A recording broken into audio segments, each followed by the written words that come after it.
हरिओम दोस्तों, स्वागत है आपका free study bye Lodhi sir के यूट्यूब चैनल पर। दोस्तों, आज हम आपको लेकर के आए हैं कक्षा 10वीं में सोशल साइंस विषय। और आज हम इस सोशल साइंस सामाजिक विज्ञान जो एनसीईआरटी की क्लास 10th में चल रही है, इसमें आज हम आपको बताने वाले हैं सभी 50 महत्वपूर्ण रिक्त स्थान। दोस्तों, जैसा कि आपको पता है कि इस वर्ष 2022 में टोटल 80 मार्क्स का पेपर सोशल साइंस का होना है, जिसमें से आपको 32 मार्क्स के मतलब 32 अंक के सही विकल्प, रिक्त स्थान, सही जोड़ियां, सत्य और एक शब्द में उत्तर पूछे जाना है।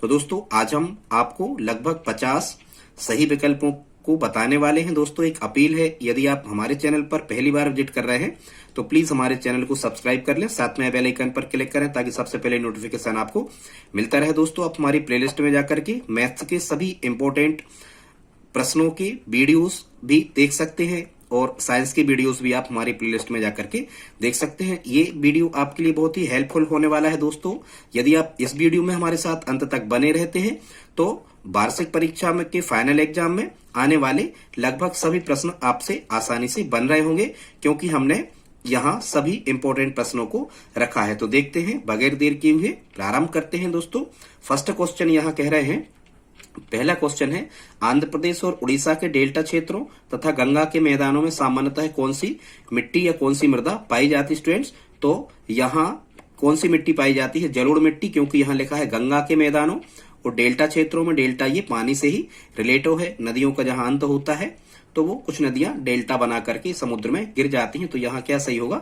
जलोढ़ मिट्टी पाई जाती है। ठीक है, गंगा शब्द लिखा रहे नदी, तो नदियों के तटों पे जलोढ़ मिट्टी ऐसे करके आप निशान लगा सकते हैं। अगला कह रहे हैं, कौन सा कारक मृदा के निर्माण में सहयोगी नहीं है? तो स्टूडेंट्स, ये वायु और जल, सेल और तापमान, सड़े गले पेड़ पौधे तथा जीव जंतु, ये सभी मृदा के निर्माण में सहयोगी हैं, लेकिन पानी का इकट्ठा होना मृदा के निर्माण में सहयोगी नहीं है। तो इसका आंसर हो जाएगा पानी का एकत्र होना। अगला कह रहे हैं स्टूडेंट्स, भारत में वन्यजीव सुरक्षा अधिनियम कब पारित हुआ? तो यहाँ आपको याद रखना है, भारत में वन्यजीव सुरक्षा अधिनियम पारित हुआ सन 1972 में।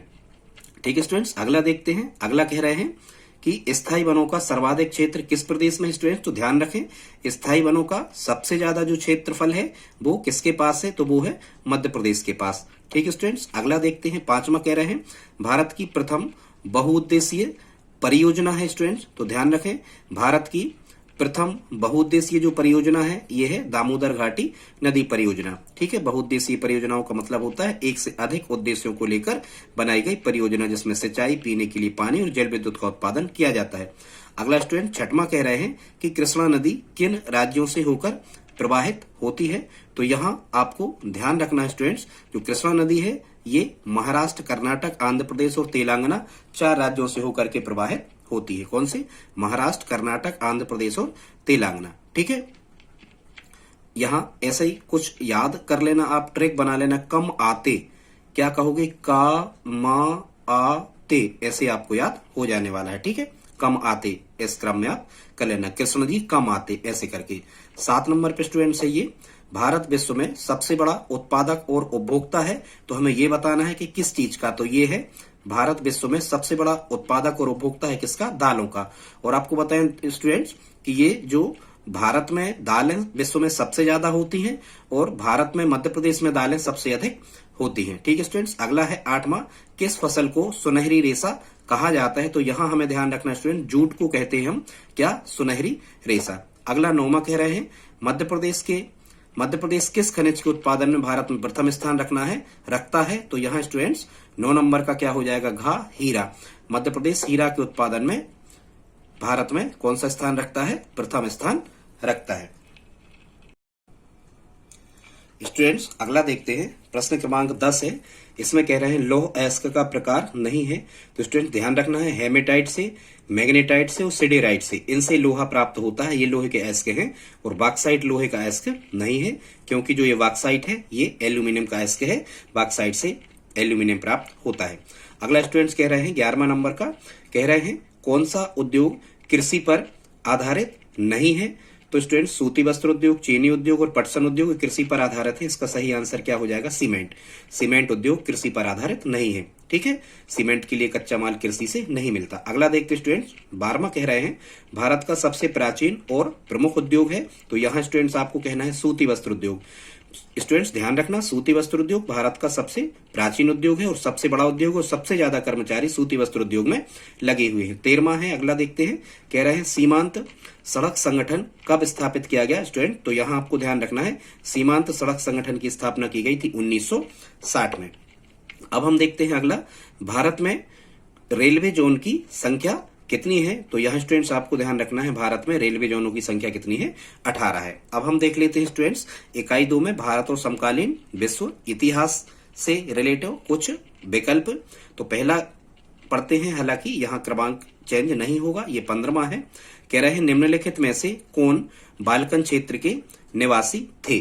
ठीक है स्टूडेंट, तो इसका जो आंसर सही होगा इसमें होगा स्लाव। ठीक है, स्लाव, हालांकि इनको स्लेब भी या गुलाम भी कहते थे, लेकिन आपकी पुस्तक में स्लाव दिया है तो आप स्लाव ही सही माने। कौन बाल्कन क्षेत्र के निवासी थे, तो कौन थे बाल्कन क्षेत्र के निवासी, स्लाव। अगला देखते हैं 16वां कह रहे हैं स्टूडेंट्स जर्मनी के एकीकरण की आधारशिला किसने तैयार की थी। तो यहाँ स्टूडेंट्स सही जो इसका आंसर होगा वो होगा किसने तैयार की थी एकीकरण की आधारशिला, नेपोलियन बोनापार्ट ने। हालांकि बाद में फिर जर्मनी का एकीकरण बिस्मार्क के द्वारा किया गया था। ठीक है स्टूडेंट्स, अगला देखते हैं 17, हिंद स्वराज नामक पुस्तक का लेखक निम्नलिखित में से कौन था। तो यहाँ आपको ध्यान रखना है स्टूडेंट्स हिंद स्वराज के जो लेखक थे उनका क्या नाम था। हिंद स्वराज के लेखक का नाम ये था महात्मा गांधी। ठीक है स्टूडेंट्स, अगला देखते हैं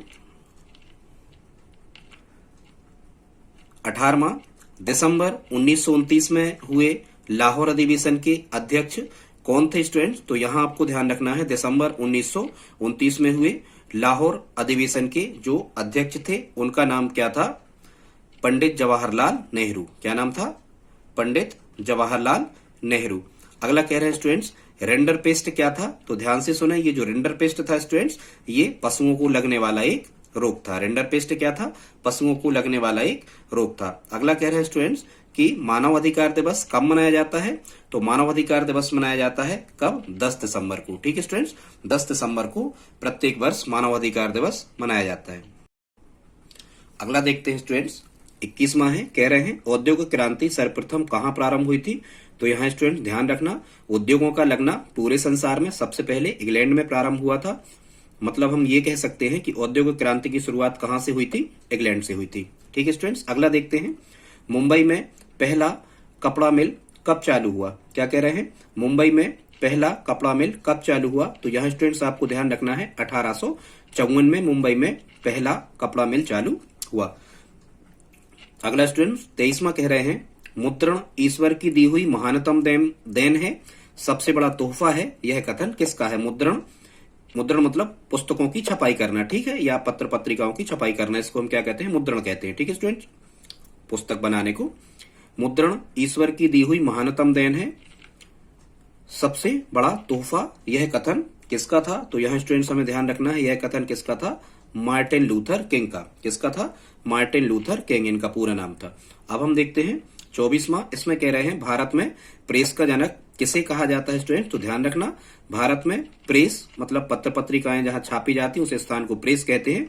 तो प्रेस का जनक कौन था, हिक्की। ठीक है, और हिक्की गजट ही भारत का प्रथम समाचार पत्र था। अब देखते स्टूडेंट्स लोकतांत्रिक राजनीति या राजनीति विज्ञान में से 25वां क्वेश्चन है स्टूडेंट्स, इसमें कह रहे हैं कि सिंहली को श्रीलंका में कब राजभाषा घोषित किया गया।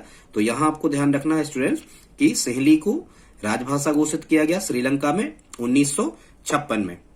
26वां है जब विभिन्न पार्टियां सरकार के लिए सत्ता में भागीदारी करती हैं तो उस सरकार को क्या कहा जाता है स्टूडेंट्स। तो इस प्रकार की सरकार को हम कहते हैं जब विभिन्न पार्टियां सरकार के लिए सत्ता में भागीदारी करती हैं तो इस प्रकार की सरकार को गठबंधन सरकार कहा जाता है। जब बहुत सारी सरकारें मिलकर, बहुत सारी पार्टियां मिलकर के जब सरकारें बनाती हैं ऐसी सरकार को हम गठबंधन सरकार कहते हैं स्टूडेंट्स। अगला है 27वां, भारतीय संविधान में विषयों की कितनी सूचियां दी गई हैं। तो यहाँ स्टूडेंट ध्यान रखना भारतीय संविधान में विषयों की 3 सूचियां दी गई हैं। ठीक है, संघ सूची, राज्य सूची और समवर्ती सूची। 28वां कह रहे हैं स्टूडेंट्स सरकार के विभिन्न स्तरों पर अधिकारों एवं संविधान की व्याख्या करने का अधिकार किसके पास है? ध्यान से सुनना स्टूडेंट्स। तो संविधान की व्याख्या करने का अधिकार होता है भारत के सर्वोच्च न्यायालय को। ठीक है, संविधान की व्याख्या कौन करता है? सर्वोच्च न्यायालय, या यहाँ पर न्यायालय लिखा है तो ये भी हम सही कर देते हैं। 29वां है स्टूडेंट्स, इसमें कह रहे हैं 1968 में ओलंपिक खेलों का आयोजन कहाँ हुआ था? तो ध्यान से सुने, 1968 में ओलंपिक खेलों का आयोजन हुआ था मैक्सिको में। कहाँ हुआ था? मैक्सिको में। अगला 30वां है स्टूडेंट्स, अश्वेत शक्ति आंदोलन किस वर्ष में उभरा? तो अश्वेत शक्ति आंदोलन उभरा था 1966 में। अगला देखते हैं स्टूडेंट्स, 31वां नंबर क्वेश्चन है। इसमें कह रहे हैं निम्नलिखित में से किसमें महिलाओं के लिए 1/3 स्थान आरक्षित हैं? तो यहां आपको ध्यान रखना है स्टूडेंट्स कि पंचायतों में महिलाओं के लिए 1/3 स्थान आरक्षित हैं, या 33% स्थान यहां पर महिलाओं के लिए आरक्षित हैं। ठीक है, मतलब यदि 100 महिला सरपंच बनती हैं या जनपद पंचायत सदस्य, जनपद अध्यक्ष, जिला पंचायत सदस्य, जिला पंचायत अध्यक्ष, तो इनके लिए 100 में से 33% मतलब 1/3 लगभग हो जाता है, 1/3 स्थान आरक्षित हैं। कहाँ? पंचायतों में। ऐसा आपको ध्यान रखना है। अगला कह रहे हैं स्टूडेंट्स 32वां जो है, इसमें कह रहे हैं निम्न में से किस देश में महिलाओं की सार्वजनिक क्षेत्र में सहभागिता बहुत ही कम है? यहाँ आपको दिख नहीं रहा होगा, बहुत ही कम है। तो यहाँ आपको ध्यान रखना स्टूडेंट, जो दक्षिण अफ्रीका देश है, यहाँ पर महिलाओं की सहभागिता सार्वजनिक क्षेत्र में मतलब सरकारी नौकरियों वगैरह में कम है। ठीक है स्टूडेंट्स। 33वां देखते हैं, इसमें कह रहे हैं बोलीविया में जल संघर्ष किसके लिए हुआ? तो ध्यान से सुनना स्टूडेंट्स, बोलीविया में जल संघर्ष हुआ जल के लिए। वहां पानी की कमी हो गई थी तो लोगों में जल संघर्ष हुआ, लोगों में लड़ाई छिड़ गई। किसके लिए? जल के लिए। बोलीविया में जल संघर्ष किसके लिए हुआ? तो यहाँ आपको ध्यान रखना है, जल के लिए। अगला स्टूडेंट्स 34 कह रहे हैं कि दबाव समूह क्या है? तो यहाँ आपको ध्यान रखना है, ये राजनीतिक होते हैं, ये नहीं है, ये गलत है। यहाँ सही आंसर इसका क्या है कि जो दबाव समूह होते हैं ये राजनीतिक होते हैं, मतलब राजनीतिक नहीं होते। ठीक है। अगला स्टूडेंट्स 35वां कह रहे हैं दलीय व्यवस्था किस शासन के लिए अनिवार्य है? तो यहां आपको ध्यान रखना है राजतंत्र। राजतंत्र कहलाता है स्टूडेंट्स जब राजा का लड़का वंशानुगत राजा बनता है, उसे हम राजतंत्र कहते हैं। वर्तमान में संसार के लगभग किसी भी देश में राजतंत्र पूर्णतः नहीं बचा है। कुलीन तंत्र मतलब उच्च वर्ग के लोगों का शासन कहलाता है, और अधिनायक तंत्र कहलाता है कि जो नायक होते हैं या जिनको लोग पसंद करते हैं, ज्यादा लोग जिनको मानते हैं, उनकी सरकार वहां पर चलती है। कुछ विशेष वर्ग के लोग ही यहाँ पर वोट करते हैं। तो ऐसा कुछ नहीं है। दलीय व्यवस्था किस शासन के लिए अनिवार्य है? तो यहाँ आपको कहना है प्रजातंत्र के लिए, जैसा कि भारत में दलीय व्यवस्था है, भारत में प्रजातंत्र है, तो प्रजातंत्र इसका सही उत्तर होगा। अगला कह रहे हैं स्टूडेंट्स भारत में किस प्रकार की शासन व्यवस्था है? तो यहाँ स्टूडेंट्स ध्यान रखना, भारत में न राजवंशी है, न राजतंत्र है, न द्विदलीय है, भारत में बहुदलीय शासन व्यवस्था है। भारत में कई प्रकार के दल भारत में पाए जाते हैं, ठीक है, या हैं। अगला कह रहे हैं स्टूडेंट्स सरकार का कौन सा रूप बेहतर है?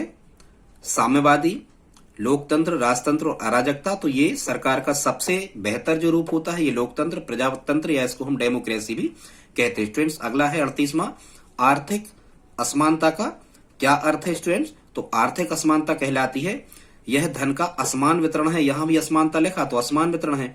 यह धन का असमान वितरण है और समाज के विभिन्न समुदायों के बीच एक अवसर है, ठीक है। अगला स्टूडेंट्स 39वां कह रहे हैं, 39वां क्वेश्चन में स्टूडेंट्स इसमें कह रहे हैं 39वां प्रश्न में लोकतंत्र के कुशल संचालन में निम्न में से कौन सी एक बाधा नहीं पहुंचती है? ठीक, लोकतंत्र के कुशल संचालन में निम्न में से कौन सी एक बाधा नहीं पहुंचाती है? ऐसा है स्टूडेंट्स। तो इसका सही आंसर है मौलिक अधिकारों का संरक्षण। हमारे मौलिक अधिकारों का संरक्षण भी सर्वोच्च न्यायालय ही करता है। तो लोकतंत्र के कुशल संचालन में ये बाधा नहीं पहुंचाती। बाकी आर्थिक विषमता, जातिवाद, महिलाओं की असमानता ये बाधा पहुंचाती है, ठीक है स्टूडेंट्स। अगला देखते हैं 40वां क्वेश्चन कह रहे हैं अपने क्षेत्र को बढ़ावा देने के विचार को क्या कहते हैं? तो ध्यान से सुने, फिर से सुन ले एक बार, क्या कह रहे हैं? अपने क्षेत्र को बढ़ावा देने के विचार को क्या कहते हैं स्टूडेंट्स? तो अपने क्षेत्र को बढ़ावा देने के विचार को क्या कहा जाता है? कहा जाता है क्या? क्षेत्रवाद, ठीक है स्टूडेंट्स। अगला देखते हैं इकाई 4 पे आ जाते हैं, और आज हमने इकाई 4 तक के सभी विकल्पों को शामिल किया है, जिसमें आज हम आपको 50-52 के लगभग विकल्प बताएंगे स्टूडेंट्स। यदि वीडियो पसंद आ रहा हो तो प्लीज आप लाइक तो कर ही दें, और यदि आप हमारी हेल्प करना चाहें तो प्लीज इस वीडियो को अपने दोस्तों के साथ में स्टडी ग्रुप में शेयर जरूर करें। कमेंट करके बताएं आज का वीडियो आपको कैसा लगा। आगे देखते स्टूडेंट्स, अगला कह रहे हैं 41वां प्रश्न है, राष्ट्रीय विकास का क्या अर्थ है? राष्ट्रीय विकास का क्या अर्थ है? तो स्टूडेंट्स यहाँ राष्ट्रीय विकास का अर्थ होता है चहुमुखी विकास, मतलब हर प्रकार से आपका विकास हो। 42वां कह रहे हैं, सामान्यतः किसी देश का विकास किस आधार पर निर्धारित किया जा सकता है? तो यहाँ स्टूडेंट्स कह रहे हैं प्रति व्यक्ति आय भी देखी जाती है आर्थिक विकास में, औसत साक्षरता दर भी देखी जाती है और लोगों की स्वास्थ्य स्थिति भी देखी जाती है। तो इसका आंसर क्या होगा? उपर्युक्त सभी इसमें सत्य है। अगला स्टूडेंट्स देखते हैं 43वां, इसमें कह रहे हैं किसी वर्ष में उत्पादित खालिस्तान कुल मूल्य को सकल घरेलू उत्पाद कहते हैं। स्टूडेंट तो यहाँ आपको ध्यान रखना है, सकल घरेलू उत्पाद क्या कहलाता है? सभी अंतिम वस्तुओं और सेवाओं का मौद्रिक मूल्य। क्या कहलाता है? सभी अंतिम वस्तुओं और सेवाओं का मौद्रिक मूल्य, इसको कहते हैं सकल घरेलू उत्पाद। अगला देखते स्टूडेंट्स 44वां नंबर का विकल्प है, सार्वजनिक और निजी क्षेत्रक किस आधार पर विभाजित हैं? सार्वजनिक और निजी क्षेत्रक किस आधार पर विभाजित हैं? तो स्टूडेंट्स सार्वजनिक और निजी क्षेत्रक जो हैं ये उद्यमों के स्वामित्व, मतलब उद्योगों के स्वामित्व के आधार पर विभाजित हैं। 45वां कह रहे हैं ऋण की औपचारिक स्रोतों में शामिल नहीं है। तो यहाँ स्टूडेंट्स बैंक भी शामिल है औपचारिक स्रोतों में और सहकारी समिति भी शामिल है। ऋण की औपचारिक स्रोतों में शामिल कौन नहीं है? तो यहाँ आपको ध्यान रखना है स्टूडेंट्स, नियोक्ता औपचारिक स्रोतों में शामिल नहीं है। 46वां कह रहे हैं स्वयं सहायता समूह में बचत और ऋण संबंधित अधिकांश निर्णय लिए जाते हैं। तो स्व सहायता समूह के स्टूडेंट जो सदस्य होते हैं अधिकांशतः निर्णय स्व सहायता समूह के सदस्यों द्वारा ही लिए जाते हैं। स्टूडेंट 47वां देखते हैं, इसमें कह रहे हैं वैश्वीकरण के विगत 2 दशकों में द्रुत आवागमन देखा गया है। स्टूडेंट वैश्वीकरण मतलब ग्लोबलाइजेशन कहलाता है, एक दूसरे देशों का एक दूसरे से संबंध स्थापित हो जाना। वो संबंध सांस्कृतिक, राजनीतिक या व्यापारिक हो सकते हैं। तो वैश्वीकरण के विगत 2 दशकों में द्रुत आवागमन देखा गया है। तो अब कह रहे हैं कि क्या सही है? तो इसमें ये सही होगा स्टूडेंट्स, खा क्रमांक का, देशों के बीच वस्तुओं, सेवाओं और निवेशों का आदान प्रदान हो रहा है। ठीक है, देशों के बीच वस्तुएं भी, सेवाएं मतलब नौकरी भी और निवेश, एक देश दूसरे देश में उद्योग धंधे आदि स्थापित करके निवेश भी कर रहे हैं। ठीक है, अगला देखते स्टूडेंट्स 48वां है, इसमें कह रहे हैं विश्व के देशों में बहुराष्ट्रीय कंपनियों द्वारा निवेश का सबसे अधिक सामान्य मार्ग है। स्टूडेंट्स ये जो बहुराष्ट्रीय कंपनियां कहलाती हैं इनको MNC कहते हैं, मल्टीनेशनल कंपनीज। ऐसी कंपनियों को बहुराष्ट्रीय कंपनियां कहते हैं जिनका व्यापार विस्तार 2 या 2 से अधिक देशों में फैला होता है। तो क्या कह रहे हैं कि विश्व के देशों में बहुराष्ट्रीय कंपनी द्वारा निवेश का सबसे अधिक सामान्य मार्ग है। तो स्टूडेंट्स ये निवेश का सबसे अधिक जो सामान्य मार्ग है ये है स्थानीय कंपनियों को खरीद लेना। जो बहुराष्ट्रीय कंपनियां होती हैं ये स्थानीय कंपनी मतलब छोटी छोटी कंपनियों को क्या कर लेती हैं? ये खरीद लेती हैं। ठीक है, उसमें ये निवेश करती हैं और केवल अपनी ही कंपनियां ये चलाती हैं। ठीक है स्टूडेंट्स, अगला 49वां कह रहे हैं उपभोक्ता संरक्षण अधिनियम कब लागू हुआ? स्टूडेंट तो यहाँ ध्यान रखना है, उपभोक्ता संरक्षण अधिनियम कोपरा कंज्यूमर प्रोटेक्शन एक्ट जो लागू हुआ, कोपरा इसको 60 में कहते हैं, ये 1986 में लागू हुआ। ठीक है, अब कह रहे हैं स्टूडेंट्स एग मार्क सुरक्षा चिन्ह है। तो ये एग मार्क स्टूडेंट्स ये एक प्रकार के मार्का होते हैं, एक प्रकार के ये सिंबल होते हैं। एग मार्क शब्द बना कैसे है? असल में कृषि से बना है, कृषि को इंग्लिश में एग्रीकल्चर कहते हैं। तो एग मार्क का जो चिन्ह लगाया जाता है ये कृषि उत्पादों की अच्छी गुणवत्ता वाली वस्तुओं पर जैसे बिस्किट, दाल चावल आदि पर ये लगाया जाता है। इसी प्रकार से बूल मार्क जो है ये ऊनी वस्तुओं की शुद्धता दर्शाने वाला मानक है। और जो ISI है, यहाँ I का मतलब इंडस्ट्रियल ही होता है। औद्योगिक वस्तुएं यदि बहुत अच्छी क्वालिटी की हैं, गुणवत्तापूर्ण है तो उन पर ISI मार्क का लगा होता है। और ISO होता है स्टूडेंट्स, एक ISO लगा होता है विशेष प्रकार की संस्थाओं पर। तो दोस्तों ये आज का जो वीडियो था इसमें हमने आपको केवल विकल्प बताए। अगला जो हमारा वीडियो होगा इसमें हम आपको सही जोड़ियां, रिक्त स्थान, सत्य और एक शब्द में उत्तर लेकर के आएंगे। दोस्तों वीडियो कैसा लगा प्लीज आप हमें कमेंट बॉक्स में लिख करके बताएं। हम इसी प्रकार के इंपॉर्टेंट वीडियो आपके लिए लाते रहते हैं। और यदि आप हमारी हेल्प करना चाहते हैं तो प्लीज इस वीडियो को अपने दोस्तों के साथ स्टडी ग्रुप में शेयर जरूर करें स्टूडेंट्स। इसी प्रकार हम साइंस और मैथ्स के भी वीडियो आपके लिए लाएंगे। मिलते हैं अगली वीडियो में, तब तक के लिए जय हिंद जय भारत।